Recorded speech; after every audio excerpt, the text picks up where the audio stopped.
This is literally your wages and earnings on an annual basis. And so it has to be over $1 million. Hi, I'm Representative Natasha Hill, and I am back in order to follow up on some questions that we got from district with concerns about our Millionaires Tax bill. We wanted to hear from people in Spokane so we could really flush this out, answer some questions, and make sure people know who it's going to impact and who it's going to benefit.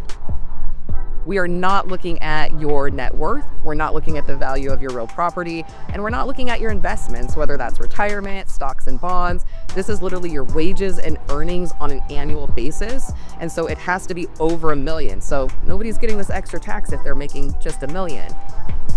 So we got some numbers in the 3rd legislative district, which I represent in the city of Spokane. There's about 211 millionaires. But the numbers really aren't that high when we look at our population in Spokane County being over 500,000 people.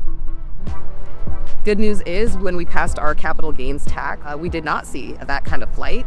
We also have other states that have passed a similar tax. People have not only managed to stay in place, but to continue to grow their wealth. So right now we understand there's a fear around that. And what we can say is that that fear is unfounded. What we're seeing is that we have an increase both in population and cost of living. So for us to just maintain the services and programs that we want to provide to Washingtonians, we actually do have a budget issue. We just don't bring in enough revenue to keep up with those costs as they keep increasing year after year. Groceries are going up, utilities are going up, cost of living are going up. And so if revenues don't keep up with that, you're going to have to make cuts.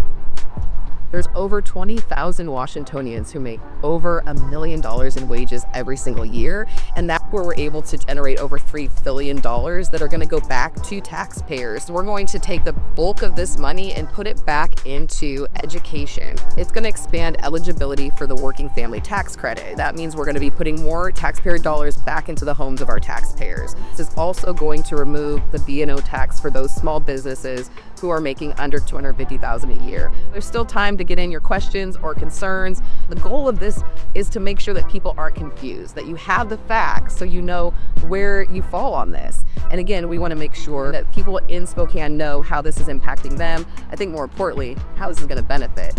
So again, please reach out, let us know what you're hearing and where you want to get more information, and we'll be happy to share.